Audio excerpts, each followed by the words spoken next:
안녕하세요. 모닥불 부모교육 주문 클래스 1기에 오신 여러분을 환영합니다. 반갑습니다. 저는 사회를 맡은 이정란입니다.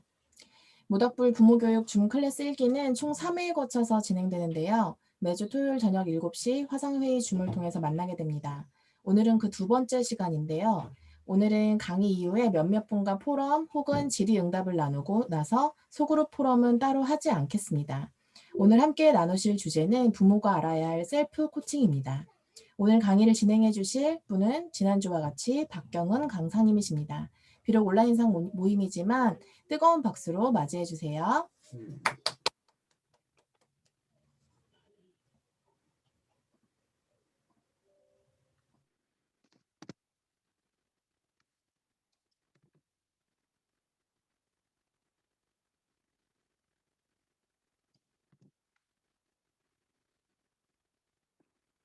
네, 안녕하세요. 저는 모닥불 부모 교육 줌클래스 1기 2회차 부모가 알아야 할 자녀 코칭을 맡게 된 박경은 강사라고 합니다. 감사합니다.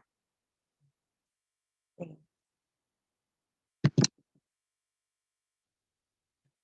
지난 시간에 1회차에 이어서 2회차로 진행이 되는 부모가 알아야 할 자녀 코칭은요. 2회차부터 혹시나 들어오신 분들을 위해서 제 소개를 간단하게 하면 저는 지금 숭실대 교육대학원 커리어학습 코칭학과 석사 과정 중에 있고요. GI 호크마 코칭 연구소의 연구원 소속으로 이제 업무를 하고 있습니다. 지금 이 시간은 여러분은 코칭 하우스, 게스트 하우스에 놀러 오신 고객이라고 생각하시면 되세요. 그래서 저는 호스트고요. 여러분은 고객이고 고객의 역할은 무엇이죠? 놀러 갔으면 놀고 먹고 쉬고 누리는 게 하나의 고객의 역할인 거죠. 그래서 이 시간은 코칭을 통해서 즐거움과 가능성을 발견하시는 시간이 되길 간절한 마음으로 바랍니다. 개요는 1주차 리뷰를 해볼 거예요. 그리고 나 자신은 무엇인지, 그리고 부모의 정의, 자녀의 정의, 부모 코칭법, 자녀 코칭법, 자녀 코칭 적용, 마무리 순서로 진행하겠습니다. 먼저 지난주에 우리가 1회차 때 배웠죠. 코칭이란 무엇인가? 코칭이란 개인의 행복을 찾아가는 과정에서 함께 걸어가는 것이다 라는 정의를 말씀을 드렸고요. 코칭 대화 프로세스.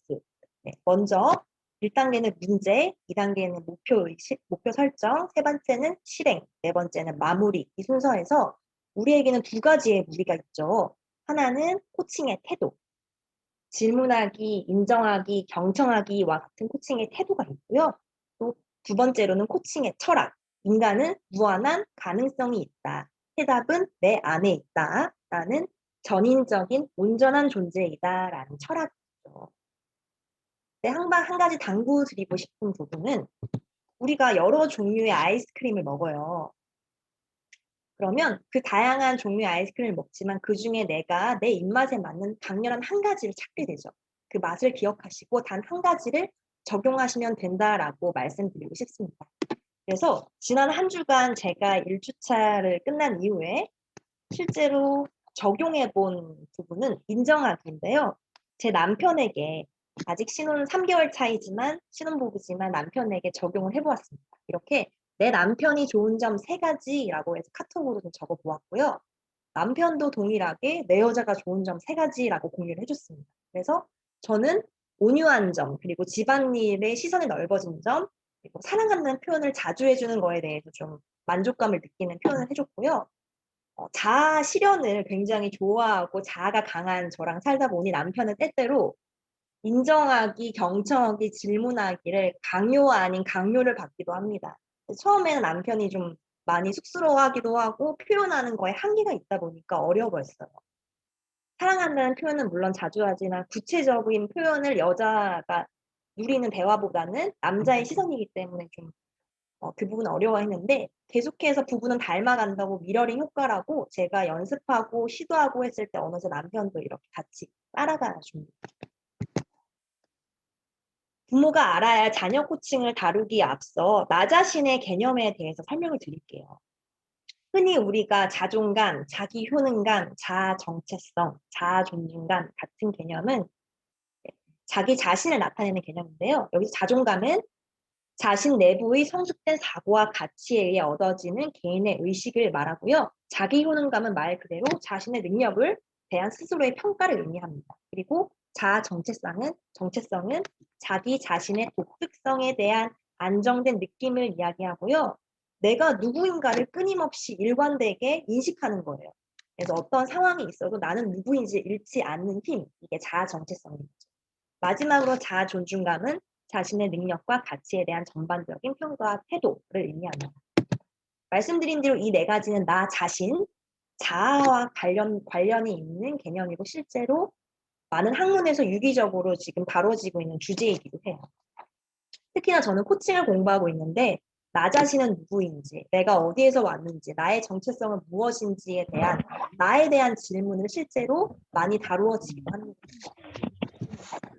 코칭에 있어서 나 자신이 이제 중요하다라는 개념으로 한국코치협회 철학에서는 이렇게 이야기를 하고 있어요. 모든 사람은 자신의 삶에 있어서 그 누구보다도 잘 알고 있는 전문가이며 창의적이고 완전성을 추구하고자 하는 욕구가 있으며 누구나 내면의 자신의 문제를 스스로 해결할 수 있는 자원을 가지고 있다라고 정의하고 있습니다. 코치의 개념에서는 나 자신이 먼저 바로 서야 셀프 코칭이 가능해야 부부 코칭 또는 자녀 코칭이 가능한 점이죠. 여기서 의문을 가질 수 있어요. 제가 1회차 때 설명드렸던 코치의 개념은 코치 자체는 마차라는 어원에서 따온 단어인데요. 기차는 종착역이 정해져 있죠. 그런데 코치는 말 그대로 마차는 종착역이 정해져 있지 않아요. 마부, 코치의 역할은 본인 뒤에 태운 고객, 클라이언트가 원하는 그 방향대로 그 길대로 같이 따라가 주고 걸어가 주는 역할을 합니다. 그러면 우리가 흔히 오해할 수 있는 게 그러면 고객이 조금 더 비중이 높은 거 아닌가라고 생각하실 수 있죠. 그런데 말씀드리고자 하는 건 코칭에서는 코치와 고객은 하나의 동등한 인격체, 동등한 관계라고 생각을 형성을 합니다. 왜냐하면 해답은 고객 스스로에게 있는 것처럼 마찬가지로 코치에게도 코치만의 해답이 있는 거죠.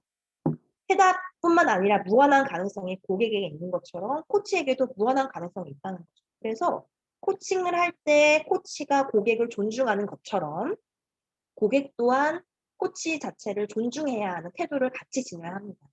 그래서 우리가 부모가 알아야 할 자녀 코칭이라는 개념을 다루기에 앞서서 부모란 자녀를 뭔가 이끌고 케어하는 존재이기도 하지만 이 코칭에서 말하는 개념으로는 부모와 자녀를 동등한 관계, 존재감이 일정하다라고 보시면 됩니다. 제가 실제로 코칭에 빠졌던 시즌이 있어요. 처음에 코칭이 무엇인지 제 멘토 코치님으로부터 좀 배웠던 부분인데 윈윈이 된다는 거예요. 그래서 코칭을 하면 할수록 어느 한쪽이 뭔가 치우치거나 기울거나 에너지를 쓰는 게 아니라 해답은 각 사람에게 있기 때문에 코치도 서로 살고 고객도 서로 살고 해서 각자가 윈윈의 관계가 이루어진다라고 했던 게 굉장히 저는 매력적으로 다가왔어요. 왜냐하면 저의 강점은 문제 해결력이거든요. 그래서 저는 어떤 상황에서 문제 제기를 하고 문제를 찾고 그 문제를 해결하기 위해서 걸어가는 과정이 저의 강점인데 코칭 자체는 제가 뭔가 애쓰지 않아도 에너지를 들지 않아도 이루어지는 것이구나라는 게 굉장히 크게 다가왔어요. 부모의 정의, 부모란 무엇인지에 다뤄볼 텐데요. 국어 사전 정의로는 부모 또는 어버이는 아버지, 어머니라고 한다라는 정의가 있죠. 그런데 여기서 성경적인 정의를 좀 가져올게요. 하나님을 대신하여 자녀를 신앙으로 양육할 책임을 맡은 자를 성경적으로 이제 부모라고 합니다. 여기서 주목할 점은 하나님을 대신하여 책임을 양육하고 맡고 있다는 거죠. 어떤 우리의 소유가 아니라는 개념이고요. 그래서 자녀는 누군가의 소유가 아니라 이 땅에 잠시 맡겨진 존재예요. 자녀는 부모와는 다른 독립된 객체, 독립된 존재입니다. 왜냐하면 코칭에서 말하는 코치와 고객은 말 그대로 동등한 관계이기 때문에 각자에게 무한한 가능성과 해답이 있다는 부분을 존중해줘야 되는 거고요. 또한 부모에게는 자녀의 양육을 맡을 책임이 따르고 있어요. 소유는 아니지만. 그래서 지금 다뤄볼 부모에서는 여러 형태의 부모가 있을 수 있겠죠. 부모님이 부모인 경우도 있고, 뭐 어머님이 가장의 역할을 대신하는 경우도 있고, 아버지가 가장이 될 수도 있고, 또 뭐 할머니, 할아버지 때로는 같은 자녀, 형제들도 부모의 역할을 대신해서 이행해 주기도 합니다. 우리 모두 기억해야 될 점은 부모는 처음이에요. 그래서 뭔가 부모라는 것은 준비가 되어 있고 계획된 선 안에서 100%의 준비로 부모가 되는 것이 아니라 자녀 또한 자녀가 처음인 것처럼 부모 또한 처음 접하는 상황이에요. 뭐든지 처음 접할 땐 어떠한 상황이 발생될까요? 예기치 못한 상황도 발생되고 내가 알았던 경험이나 지식이나 많은 내가 알고 있던 가치관이 좀 깨지는 상황이 발생하게 되죠. 말 그대로 실수를 저지를 수도 있는 거예요. 그래서 시행착오를 겪고 있는 과정이라고 보시면 돼요. 부모라는 것 자체가. 그래서 우리는 코칭이 가지고 있는 같이 협력해주고 걸어가는 하나의 과정으로 본다라는 코칭의 개념이 굉장히 큰 무기가 될 것이라고 저는 확신합니다. 제가 정의를 내려보는 부모는 자녀 인생에서 만난 첫 코치가 아닐까 합니다. 왜냐하면 자녀 입장에서는 처음 이 세상을 접하고 태어났을 때 처음 보는 세계가 이 세계인 거예요. 그래서 자녀 입장에서 처음 신뢰 관계가 형성되는 것 자체가 내 눈앞에 있는 부모예요. 그래서 부모와 자녀에게 중요한 키워드는 신뢰입니다. 어떤 유대감과 어떤 신뢰를 형성하느냐에 따라서 자녀가 바뀌고 부모가 바뀌는 거죠. 자녀의 정의에 대해서 자녀란 무엇인지 말씀드릴게요. 먼저 부모와 반대되는 개념으로 아들과 딸, 국어사전 정의가 있고요. 또 성경적 정의로는 하나님의 선물, 하나님의 기업을 의미합니다. 선물은 어떤 게 선물이죠? 내가 원래 가지고 있던 게 선물인가요? 내 소유가 선물인가요? 아닙니다. 선물은 누군가가 나에게 갑작스럽게 주는 상황도 있을 수 있고 내가 누군가에게 갑작스럽게 주는 선물이 선물일 수도 있죠. 그래서 나의 소유가 아니라는 걸 기억하시고요. 부모에게 자녀는 참 소중하고 존귀한 선물이 될 수 있지만 때때로 우리에게 조금은 무겁고 힘겨운 존재가 될 수 있습니다.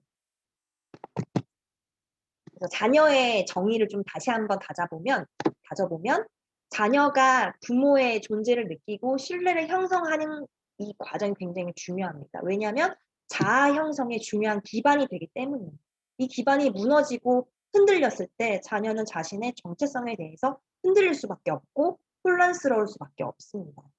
그래서 아까 말씀드린 개념처럼 자녀 입장에서는 처음 접한 세계, 처음 접한 세상 자체가 처음 접한 코치 자체가 부모예요. 그래서 자녀 입장에서는 사실 부모가 부모이기를 이제 포기하는 것이 아니라 기대를 하고 있어요. 어떻게 진행을 하냐면 완성형인 부모를 기대하는 것이 아니라 성장하고 있고 과정 중에 하나라는 성장형의 부모를 기대하고 있다는 거죠. 그래서 우리가 흔히 생각하기 쉬운 게 부모 자체가 일방적으로 자녀에게 인내하고 헌신하고 기다리는 그런 의미가 아니라 자녀 또한 부모를 기다릴 수 있습니다. 기대할 수 있습니다. 자녀 또한 처음 접하기 때문에 아까 말씀드린 대로 혼란스러운 상황이 있을 수 있고요. 혼동이 있을 수 있고요. 이때 코칭 안에서 생각하고 적용했을 때는 자녀와 부모의 관계를 조금 더 단단하게 가져갈 수 있다는 거죠. 제가 정의하는 자녀는 부모를 기대하는 존재라고 정의를 내릴게요. 부모의 가능성을 바라봐주고 끊임없이 격려해주는 것 또한 자녀의 역할 중 하나입니다. 이 시간에 모인 분들이 대부분이 부모인 경우도 있고 물론 자녀의 포지션도 있지만 부모인 경우에는 자녀 코칭법에 대해서는 알려주시길 바랍니다. 그리고 지금부터 주목해야 할 것은 자녀가 알아야 할 부모 코칭법인데요.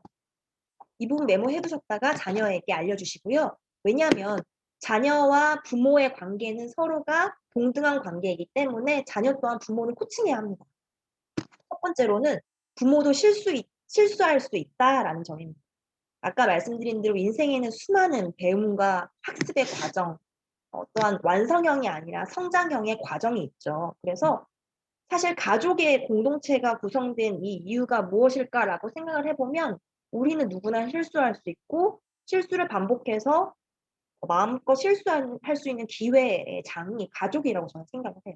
왜냐하면 감출 수 없고 숨길 수 없기 때문에 우리의 본질까지 다 본성까지 드러내는 게 가족이기 때문입니다.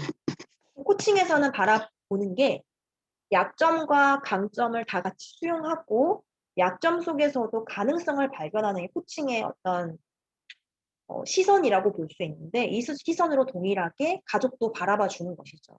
그리고 우리에게는 가족에게는 훌륭한 교사가 있습니다. 바로 반면교사인데요. 이건 제가 참 많이 어린 시절에 많이 접했던 개념이에요. 왜냐하면 부모라는 존재가 완전하지 않고 완벽하지 않기 때문에 물론 코칭적인 시선에서는 완전한 존재를 바라봐야 하지만 실제로 삶에서는 완전하지 않기 때문에 내가 이 부분은 해야 할 것, 그리고 하지 말아야 할 것, 두와 두 낫을 명확하게 구분할 수 있습니다. 반대로 부모 포지션에서 자녀 포지션에서 둘 다 배울 수 있고 성장할 수 있습니다. 자녀가 알아야 할 부모 코칭법. 두 번째, 부모이기 이전에 부모도 자녀이다. 부모가 자녀를 선택할 수 있나요? 여기 계신 분 중에 내 자녀는 내가 이러이러하게 설계하고 선택해서 나에게 주어졌다라고 말씀해 주실 수 있는 분이 있나요? 아닙니다.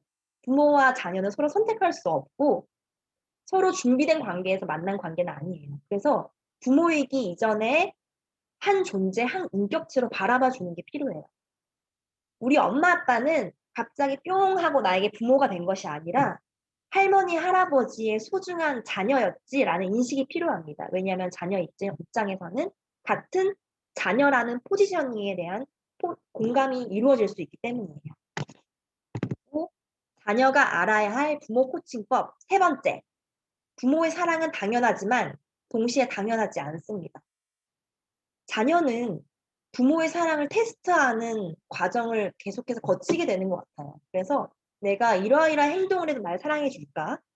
내가 이러이러한 행동을 해도 나의 부모는 나를 끝까지 받아주고 안아줄 수 있을까를 계속해서 고민하게 돼요. 그래서 마치 사랑에 대해서 연구하는 학자처럼 끊임없이 사랑을 갈구하고 확인하려 하는 게 자녀의 습성입니다. 그래서 근본적으로 정서적으로는 우리가 자녀 입장에서 부모의 사랑은 나에게 당연한 거지라고 공감해 주는 게 필요해요. 왜냐하면 그것은 자녀만의 특권이기 때문이죠. 그런데 일상은 말 그대로 반복된 생활을 의미하는데요. 일상 속에서의 부모가 주는 사랑과 헌신과 노력들을 당연하게 받아들이는 순간부터는 비극이 시작되는 거죠.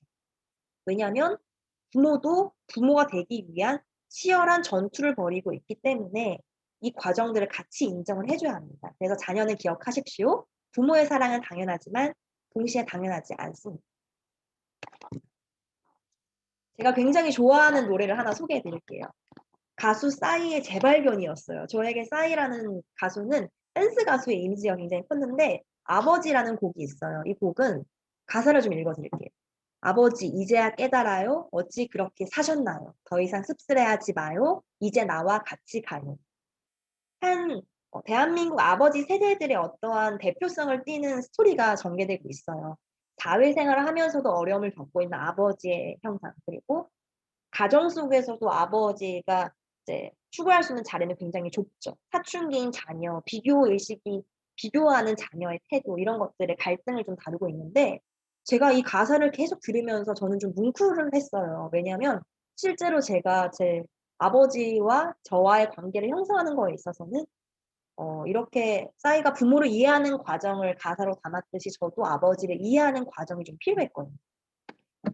특히나 저는 크리스천이기 때문에 아버지는 종교가 아예 없으시고 또 저는 저희 엄마와 언니와 제가 크리스천이기 때문에 예수님을 믿는 집단일 수 있잖아요. 그래서 우리가 속해 있는 이 세계와는 다른 세계라고 생각을 했던 것 같아요. 그래서 아버지를 대함에 있어서 도저히 내가 상식으로 이해할 수 없는 행동과 어떤 말들에 있어서 부모라는 잣대를 먼저 대는 게 아니라 아빠는 부모이기 이전에 한 남자였고 한 인간이었고 꿈이 많은 한 소년이었구나라는 아빠의 어떤 한 인격체로 바라보는 과정이 좀 필요했어요. 그래서 그 부분이 공감이 되어서 공부를 해봤고요. 지금부터 주목해 주십시오. 이제는 부모가 알아야 할 자녀 코칭법입니다. 첫 번째, 사춘기는 이미 지났다. 네. 제가 좀 존경하는 멘토 코치님이 계신데요. 코치님과 나누었던 대화 속에 사춘기라는 주제가 있었어요. 지금 많은 세대들은, 많은 부모들은 학창 시절에 사춘기라는 이 기간 자체를 너무 넓게 두어서 자녀의 어떤 문제를 너무 사춘기라는 이유로 합리화시키는 게 있다라고, 그리고 청소년기 또한 사춘기라는 이 시기를 좀 남용하는 경우가 있다라는 말씀을 해주셨는데 저도 공감이 되었던 부분이 있어요. 실제로 자녀 문제가 어떤 문제가 있을까요? 제가 생각했을 때는 부모와 자녀의 소통 문제, 그리고 학원 문제, 학교에서 인간관계 문제, 그리고 전반적인 생활권의 문제, 게임 중독, 컴퓨터 중독, 여러 코로나로 발생되는 또 다른 문제가 있겠죠. 그런데 이 문제를 다각도로 바라보는 것이 아니라 아, 내 안에 이러이러해서 사춘기의 시기입니다라고 합리화시키지 말자는 거죠. 그래서 이 시기를 길게 두지 말자는 거죠. 물론 우리가 2차 성징이 이루어지는 당연한 시기가 존재합니다. 하지만 그런 육체적인 시기뿐만 아니라 모든 시기를 다 청소년에 국한시키지 말고 또 자녀도 스스로 알고 있어요. 아, 내 사춘기는 이미 지났다라고. 그래서 자녀는 어쩌면 자신을 자녀가 아니라 아이가 아니라 어른으로 대우해줄 부모를 원할 수도 있어요. 왜냐하면 코치와 고객은 동등한 관계이기 때문이죠. 부모가 알아야 할 자녀 코칭법 두 번째, 자녀에게 질문하라입니다. 질문의 힘은 굉장히 위대합니다. 좋은 질문은, 건강한 질문은 자녀를 살릴 수도 있어요. 그래서 FEN 개념을 다시 한번 가져왔어요. 우리가 지난 시간 배웠던 FEN 개념은 F는 팩트, 사실에 기반한, 그리고 E는 이모션, 감정, 그리고 N은 니즈, 필요를 의미하죠. 그래서 자녀와의 대화 속에서 끊임없이 궁금해하십시오. 자녀에게 호기심을 가지고 그 관심을 내가 너에게 두고 있다는 것을 계속 표현해 주세요.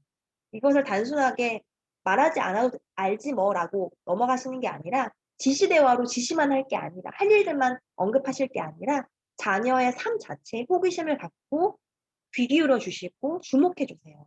처음에는 자녀가 이렇게 반응할 수 있어요. 갑자기 왜 나한테 안 하는 질문을 하지? 엄마 아빠가? 나에게는 계속 지시만 하다가 왜 갑자기 질문을 해갈까라고 혼란스러울 수 있지만 그 시기가 넘어가고 넘어간다면 자녀 또한 부모에게 궁금해하고 호기심 있게 질문하는 시기가 오게 됩니다. 부모가 알아야 할 자녀 코칭법 세 번째, 자녀에게 미안함이 아닌 당당함으로. 제가 시중 도서에서 특히나 자녀와 부모의 대화법에 대한 책들을 많이 찾아보는데 좀 공통된 점이 있었어요. 자녀가 어떤 상황에서 부모도 자녀에게 사과할 줄 알아야 하고 미안하다는 표현을 반복적으로 해야 한다는 표현이 좀 있었거든요. 제가 말씀드리고자 하는 것은 자녀에게 실수를 하거나 미안해야 할 상황에선 당연히 사과하고 미안하다는 표현을 하셔야 합니다. 하지만 부모가 자녀를 다루는 태도의 기본적인 태도에 있어서는 미안함이 아니라 뭔가 부족하고 내가 자녀에게 못 미치는 부모, 미안한 존재가 아니라 당당한 존재로 가셔야 합니다. 왜냐하면 코칭에서는 코치와 고객 동등하죠. 부모와 자녀 동등한 관계이기 때문에 나는 우리 경은이에게 좋은 부모가 되기 위해서 지금부터 나는 무한한 가능성이 있고 해답은 내 안에 있기 때문에 시도하고 있는 과정이야 라고 스스로를 독려해 주세요. 계속 부족하고 미안한 존재로 여기지 마시고요. 자녀 코칭 적용을 하기에 앞서서 4가지의 신뢰 형성 방법을 알려드릴게요. 제가 아까 언급해 드린 대로 부모와 자녀의 관계에 있어서 가장 중요한 건 신뢰를 형성하느냐 마느냐의 싸움 같아요. 그래서 신뢰를 형성할 수 있는 방법 4가지를 알려드릴 텐데 첫 번째로는 약속 이행입니다. 우리 부모는 자녀에게 참 많은 약속을 하는 것 같아요.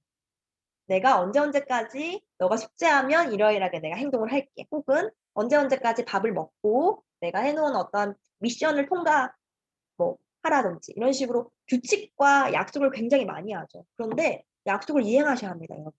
우리가 부모가 자녀에게 하는 시간적인 약속이든 공간적인 정서적인 약속이든 생활권적인 약속이든 모든 약속들은 최대한 지켜주셔야 신뢰가 형성이 됩니다. 사소하고 작은 약속이라고 해서 넘어가지 마세요. 혹시나 약속을 이행하지 못할 상황이 갑자기 발생할 수 있죠. 그럴 때는 자녀에게 내가 이러이러하게 약속을 지키지 못한 이유는 이러이러해라고 사유를 명확하게 말씀해 주셔야 그 뒤에 소통이 일어납니다.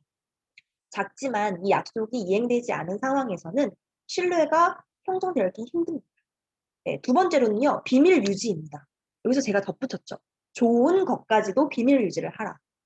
흔히 저희가 특히나 부모는 자녀와 나누었던 대화 속에서 좋은 점들이 발견되면 주변에 있는 선생님이든 이웃이든 친구들이든 소개해주고 싶은 마음이 좀 들잖아요. 그래서 자녀에 대해서 격려하자는 의미로 이렇게 말씀해 주시지만 자녀 입장에서는 부모와의 은밀한 대화가 굉장히 필요합니다. 하나의 인격체로 나를 존중해주는 이 시간 속에서 자녀는 부모에게 보호받는다. 그리고 같은 동등한 인격체다라는 게 느껴지는데 이렇게 부모가 비밀을 누설해버린다라고 하면 자녀는 더 이상 입을 열기가 힘들겠죠. 더 이상 내 부모는 이러이러해서 비밀을 지키지 않는 존재구나라고 인식을 하게 됩니다. 세 번째로는 도와주려는 의도를 가져라입니다. 네, 가장 안타까운 사례가 주파수가 안 맞는 대화 같아요. 부모는 부모대로 자녀에게 사랑의 표현을 하려고 이러이러하게 준비하고 말과 행동과 어떠한 상황들을 계속해서 인풋을 주는데 자녀 입장에서는 주파수가 맞지 않기 때문에 그 사랑이 사랑으로 다가오지 않고 때로는 좀 폭력으로 다가올 수도 있고 나를 존중해주지 않는다라고 다가올 수가 있어요. 그럴 때 우리는 명확하게 도와주려는 의도를 전달하셔야 합니다. 마음을 전달하셔야 합니다. 정은아, 내가 너에게 이러이러하게 라는 것을 부탁한 이유는 내가 너를 도와주고 싶고 시간 관리를 잘할 수 있도록 지금은 이제 형성되고 있는 아동기이기 때문에 내가 너에게 시간 약속을 개념을 잘 형성하기 위해서 도와주려는 의도가 있어. 엄마 마음 알지라고 전달을 같이 해주셔야 돼요. 그래야 자녀는 엄마의 의도를 파악할 수 있는 시선이 생깁니다. 네. 마지막으로 가장 중요한 것입니다. 바로 말과 경청입니다. 네. 2대 8의 법칙으로 기억하시면 돼요. 자녀의 이야기를 끝까지 들어주세요. 우리가 흔히 나누는 대화 속에서는 물론 경청하기가 힘든 부분도 있죠. 하지만 끝까지 듣고 들어서 자녀가 부모로 하여금 우리 부모님은 내 말을 그래도 들어주시는 분이시네 라는 인식이 될 수 있도록 경청부터가 신뢰 형성하기에 가장 중요하고 가장 핵심입니다. 이 네 가지를 먼저 소개해봤고요. 다음은 이 프로그램 아시죠, 여러분? 자녀 양육 모 프로그램에 금쪽 같은 삐리리라는 프로그램을 좀 가져왔어요. 여기서 소개된 금쪽이기는 저는 공부가 싫어요, 휴대폰이 재밌어요 라고 이렇게 때를 쓰는 아동이에요. 그래서 이 금쪽의 상황을 좀 말씀드릴게요. 첫 번째로는 스마트폰을 손에 쥐고 계속해서 스마트폰 합니다. 그리고 게임에 대해서 중독이 되어 있는 상황이에요. 두 번째로는 이 세상은 쓰레기야, 엄마는 쓰레기야 라고 자녀로서는 하기 힘든 막말을 좀 해요. 세 번째로는 미술학원에서 집중하지 못하고 하나의 그림을 그렸다가 선생님, 하나의 그림을 그렸다가 다른 친구들 어떻게 그리고 있나 찾아보고 집중하지 못하고 선생님의 지시에 이행하지 않고 물건을 가지고 있는 물건을 쉽게 내던지거나 조금 폭력성의 성향도 보이고 있어요.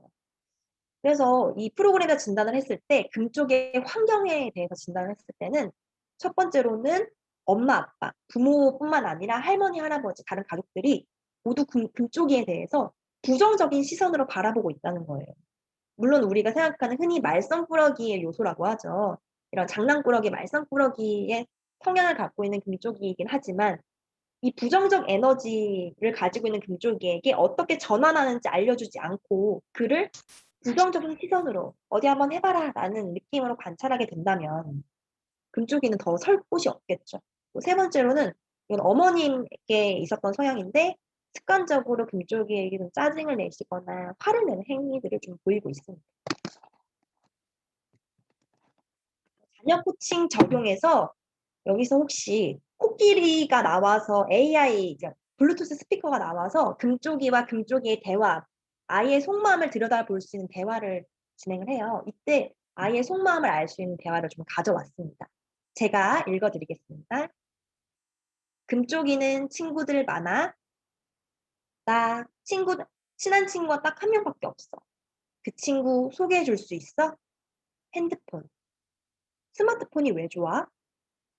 휴대폰이 짜증도 안 내고 화도 안 내고 내 마음대로 할 수 있으니까 늘 짜증 섞인 반응만 받아온 아이이기 때문이죠. 아빠는 많이 놀아주셔? 가끔 못 놀아줘. 일하러 가서. 서운할 때도 있어? 서운할 때 있어. 그럴 때 아빠 마음은 어떠실까? 아빠가 외로울 것 같아. 이 상황에서 실제로 아버님이 눈물을 스튜디오에서 울음을 터뜨리셨어요. 엄마에게 못되게 대하는 이유가 있을까? 몰라. 자꾸 그렇게 나와. 나도 내가 어떻게 이야기하고 행동해야 할지 모르겠어. 엄마에게 화내고 나면 무슨 생각이 들어? 엄청 미안해. 엄마한테. 금쪽이가 화내면 엄마 기분은 어떨까? 슬퍼할 것 같아. 사실 가족들이 속상해한다는 건 금쪽이가 너무 잘 알고 있었어요. 실제로 금쪽이도 본인이 그런 행동을 하면서도 미안해하고 있었어요. 나 때문에 엄마가 슬퍼할 것 같아서 사라지고 싶어. 없어지면 다시 태어나니까. 엄마 아빠에게 한마디, 엄마 아빠 사랑해요. 라는 아이의 마음을 들을 수 있었어요.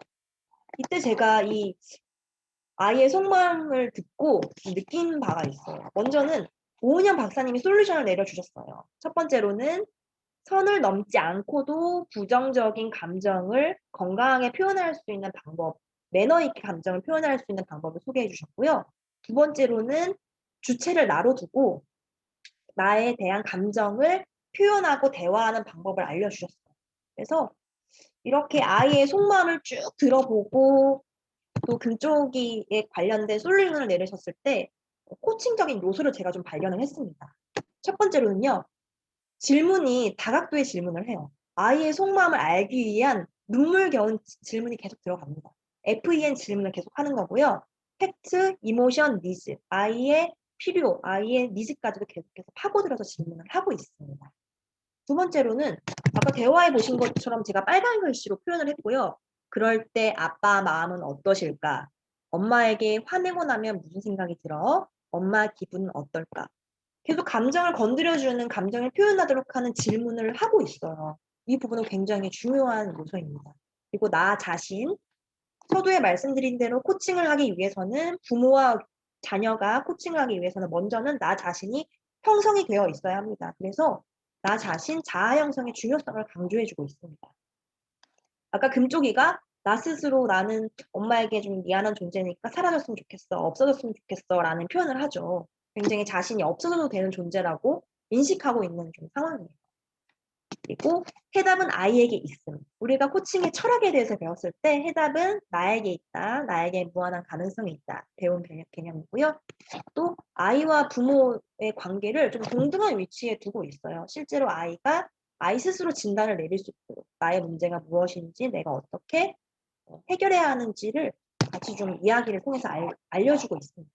물론 이 대화 자체가 100% 코칭의 대화다라고 설명드리긴 어려워요. 당연히 일반 대화와 지시 대화가 같이 섞여 있는데요.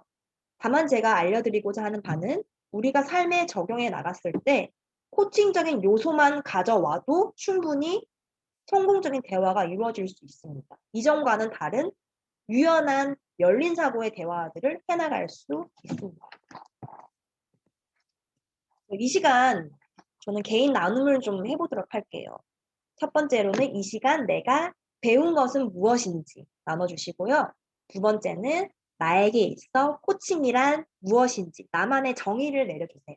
우리가 첫 번째로 모닥불 부모교육 줌클래스 1기 첫 번째 회차에서 시작할 때 구글 설문지로 나 자신에 대해서 나는 누구인가를 설명을 한 적이 있었죠. 그리고 코칭은 무엇인가의 개념에 대해서 설명한 적이 있었죠. 그래서 지금 1회차, 2회차까지 다 들어보시고 코칭이란 무엇인지 본인만의 정의를 내려주시길 바랍니다. 네. 그럴 때만 윈윈이 된다라는 게 저한테는 좀 크게 깨달음으로 생각의 전환이 좀 된 것 같아요.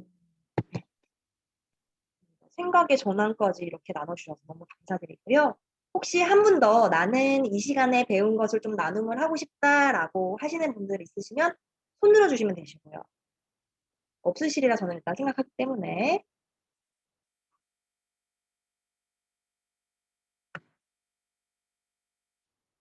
네. 혹시 엄명웅님께 부탁을 좀 드려도 될까요?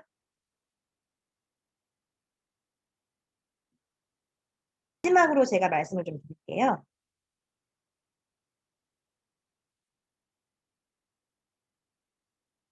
오은영 박사는 이렇게 얘기하고 있습니다. 때로는 부모와 부딪히고 때로는 부모가 정말 미울 때도 있어요. 하지만 아이들에게 부모란 옆에 그냥 있어주는 것만으로도 그 존재가 놀랍고 위대한 것입니다. 라는 오은영 박사님의 이야기가 있었어요. 제가 여기서 느낀 게 뭐냐면 부모란 무언가 해주는 것고 무언가 해주고 케어해주고 훈련시켜주고 하는 역할도 물론 중요하지만 자녀에게 있어서 부모란 옆에 있어주는 것만으로도 너무나 충분하구나라는 생각을 해보게 됩니다. 그래서 해답은 우리 안에 있고 해답은 자녀 안에 있고 자녀에게 무한한 가능성이 있기 때문에 우리가 코칭의 개념에 대해 배운 것처럼 자녀가 가는 그 인생의 길에 부모는 같이 걸어가 주는 거예요. 이것이 부모가 해야 할 자녀 코칭의 하나의 방법이라고 생각합니다. 네, 이상으로 모닥불 부모 교육 줌클래스 1기 2회차 부모가 알아야 할 자녀 코칭에 대해서 강연을 마치게 되었고요. 지금까지 1회차, 2회차 모두 수강해 주신 분들 너무너무 감사드립니다. 감사합니다. 감사합니다. 열강해주신 박경원 강사님께 뜨거운 박수 한번 보내주세요. 네, 오늘 마지막에 강사님께서 내가 배운 것은 이라는 질문을 하셨는데 너무 배운 게 많아서 한 가지를 꼽을 수가 없었습니다. 일단은 이제 부모님도 사람이다. 그리고 이제 그 사랑을 당연하게 여겨서는 안 된다라는 말씀을 하셨을 때 진짜 제가 올해 40인데요. 한 번도 그거를 이렇게 당연하지 않게 생각해 본 적이 없었다는 생각이 들면서 진짜 그 당연하게 생각하는 순간부터 비극이 시작된다는 말씀이 정말 부모와 자녀 간에 반드시 이제 가져야 할 감사가 사라지지 않도록 하는 어떤 중요한 장치가 아닐까 이런 생각이 들었습니다. 그리고 또 하나 저에게는 굉장히 신선하게 와닿았던 것은 자녀도 부모를 코칭해야 한다라는 부분이 굉장히 신선했는데요. 물론 부모님께서 이제 불완전한 존재, 그리고 당연히 불완전한 존재라는 것을 알긴 하지만 그래도 뭔가 무의식 중에 부모님을 이렇게 코칭한다라는 개념을 가지고 있진 않았던 것 같아요. 근데 실제로 현실에서는 코칭을 많이 하면서도 이제 저는 이제 나이가 들은 자녀로서 이제 부모님한테 많은 간섭과 막 이렇게 해야 된다 저렇게 해야 된다를 하면서도 실제로 이제 부모님을 동등한 관계로서 그리고 굉장히 존중하고 이렇게 하면서 배려 있게 코칭해야 된다는 생각까지 못 했던 것 같습니다. 지금 이제 조부모가 되신 부모님들께서는 다들 제가 주변에서 많이 듣는 어떤 어려움을 토로하시는 부분이 뭐냐면요.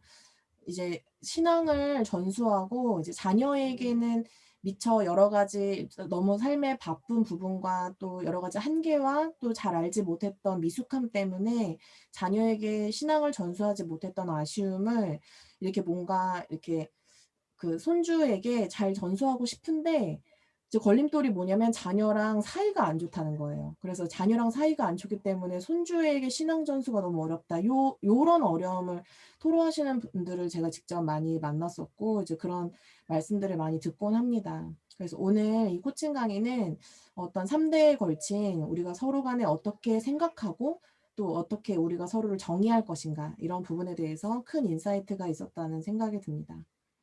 저는 이제 나에게 있어 코칭이란 이걸 정의를 해봤는데요. 나에게 있어 코칭이란 질문을 던지는 것이다. 나에게, 나 스스로에게, 그리고 자녀에게, 부모님에게, 우리 모두에게, 우리가 소통하는 인격 대 인격으로 소통하는 모든 배려 있는 관계들 속에서 좋은 질문을 던지는 것이 코칭인 것 같습니다. 2주 연속 너무나 좋은 강의를 해주셨고 또 특히나 오늘 부모 코칭에 관련해서는 너무나 이제 실제로 와닿는 부분들이 많아서요. 그래서 정말 아이를 한 6명은 이미 키워놓으신 부모님의 어떤 통찰을 가진 그런 강의가 아니었나 이런 생각이 듭니다. 우리 박경원 강사님께 다시 한번 감사의 박수 보내드리고요. 네, 다음 주 7시에는 이제 마지막 이제 독서 강의로 찾아뵙도록 하겠습니다. 모두 수고하셨고요. 이제 박경원 강사님의 요청대로 이제 포럼은 단톡방에서 한번 나눠주셨으면 좋겠습니다. 감사합니다.